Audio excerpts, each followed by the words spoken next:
Namaskar.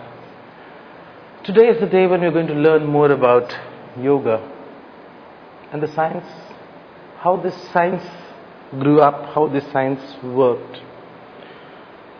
To understand this science, you have to approach. The first approach is understanding from the point of view of literary understanding of this science. Through books, through lectures, through universities, and you will end up knowing very little about it because the intent of this science is very different. Intent of this science is more towards doing, not about learning. It's more about knowing, not learning. More you try to memorize it, more you try to understand it, more you try to go deeper into analysis, you're not going to get anything out of this. The science is more towards dipping into it. Like, for example, universe has had all kinds of religion to the world.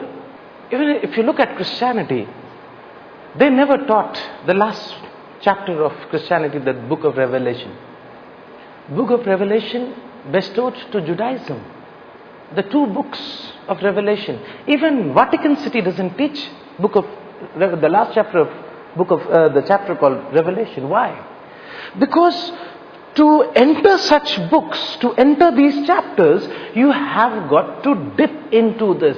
You have got to get into the understanding of this by practicing it. So most of the systems of the world also wants to define yoga today as one of the religion, which is not true. Yoga is all about, you can be from any faith, any belief, any structure, any system. It's all about being one with the cosmic self. Like if you see the definition, if you get into the word yoga, yoga has come from a Sanskrit word called yuj. Yuj means union. And another definition of yoga is viyogena yoga. That means yoga is also separation. Now, when you say my hand, these are two different things, my and hand. The distinction, the moment a man is aware that hand and me are two different things, this separation also yogis have called as that yoga. So it's union, it's separation. But if you go deep down to Patanjali, you will come to know what Patanjali means by it. Patanjali talked about yoga in a very different way. He talked about yoga chitta vritti nirodha. Yoga chitta vritti nirodha. That means yoga is the process by the help of which you can stop the modifications of human mind. Yoga, union, chitta is byproduct of Purusha and Prakriti. Anything which gets awakened, chitta, vritti, anything that rotates. And nirodha is cessation. It's being aware.